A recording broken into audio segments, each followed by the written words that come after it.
I'm quite a fan of the Itchy and Scratchy and Poochie show. I'll be honest, I don't really like Poochie as a character, but I love this episode. This is the 14th episode of the 8th season of The Simpsons, directed by Stephen Dean Moore, and it aired in April 1997. And the Itchy and Scratchy show isn't doing as well as it used to, so they decide that they need to have this new character.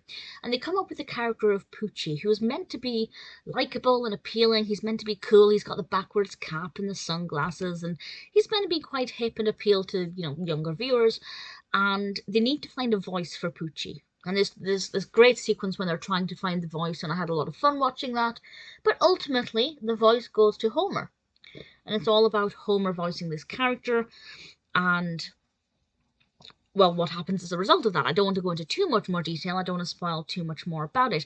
But I enjoyed it. I enjoyed it because I like episodes about animation. I'm a fan of animation, needless to say. So I always like when we get to see the kind of behind the scenes of Itchy and Scratchy. That's something that I always enjoy. And it's also a different side to Homer, where Homer's actually talented at something. He's getting praised for something. He's doing well with something.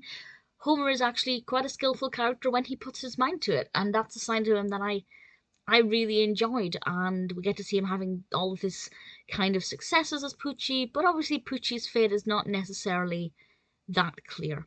And I had a lot of fun with it. I thought it was a great concept. I thought it was very well executed, very funny.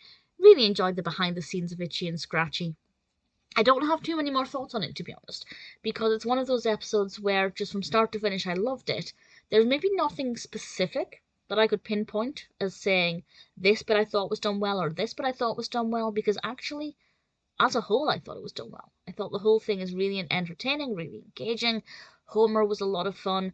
Poochie, as I said, I don't really like as a character, but I like what he brought to the episode. The Itchy and Scratchy and Poochie show is definitely a favourite from season 8. I don't know if it's a favourite of all time, but certainly it's one that I've seen numerous times, and it's one that I'm sure I'll enjoy again in the future. The Itchy and Scratchy and Poochie show is definitely a real credit to season 8.